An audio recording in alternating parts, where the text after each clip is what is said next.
ప్రియమైన దేవుని పిల్లలారా, ప్రభువైన యేసుక్రీస్తు నామములో మీకు నా వందనములు. ప్రతిరోజు మనం దేవునితో నడవాలని ఆశిస్తాం. దేవునితో మన సంబంధం బలంగా ఉండాలని కోరుకుంటాం.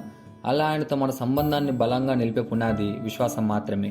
ఈ విశ్వాసం లేకుండా దేవుడికి ఇష్టలు ఉండట అసాధ్యమని మనకిచ్చిన వాక్యం స్పష్టంగా చెబుతుంది. దేవుని హృదయాన్ని సంతోషపెట్టే జీవితం ఎలా ఉండాలో ఈ వచనం మనకు మార్గనిర్దేశం చేస్తుంది. ఈరోజు దేవుని వాగ్దానము హెబ్రీయులకు 11:6 వాక్యం ఇలా ఉంది: విశ్వాసం లేకుండా దేవునికి ఇష్టలుండట అసాధ్యము. దేవుని యొద్దకు వచ్చినవాడు ఆయన ఉన్నాడనియు తను వెతుకు వారికి ఫలము దయచేయువాడని నమ్మవలను కదా అని. ఈ వాక్యం ద్వారా మనకేం తెలుస్తుందంటే, మనము దేవుని సన్నిధికి వస్తే ఆయన మనల్ని వెనకకు తిప్పాడు అని నిశ్చయంగా నమ్మాలి. దేవుడు ఉన్నాడు, ఆయన శక్తివంతుడు, ఆయన మన కోసం ఎదురు చూస్తున్నాడని మనం ముందుగా నమ్మాలి. ఈ వాక్యం మనకు 2 విషయాలు చూపిస్తుంది. విశ్వాసం లేకుండా దేవుడికి ఇష్టలుండట అసాధ్యమని. మనం బహిరంగ ప్రార్థనలు చేస్తూ దేవుని నామాన్ని పిలుస్తూ ఉన్నా మన హృదయంలో ఆయనపై నమ్మకం లేకపోతే అది దేవునికి సంతోషాన్ని కలిగించదు. రెండోదిగా, దేవుని దగ్గరకు వచ్చిన వారు నమ్మాలి, ఆయన ఉన్నాడనే నమ్మకాన్ని ఉండాలి.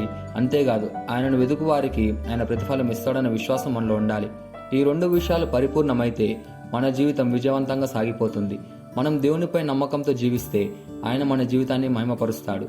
దానికి ఒక గొప్ప ఉదాహరణ నోవాహు. మన ముందు నిలబడే ఒక గొప్ప విశ్వాస పురుషుడు నోవాహు. ఆయన కాలంలో వర్షం అనేది లేనే లేదు. అయినా కూడా దేవుడు చెప్పిన ప్రకారం ఒక పెద్ద ఓడను కట్టాడు. ఎందుకంటే భవిష్యత్తులో గొప్ప వరద రాబోతుందని దేవుడు ఆజ్ఞాపించాడు. దేవుని మాటను విశ్వాసంతో అంగీకరించి ఆయన ఆజ్ఞకు విధేయుడయ్యాడు. ఆ విశ్వాసమే అతనికి రక్షణను, దేవుని కృపను తెచ్చింది. తన కాలంలో నోవాహు మాత్రమే దేవునిపై నమ్మకంతో నడిచిన న్యాయపరుడు.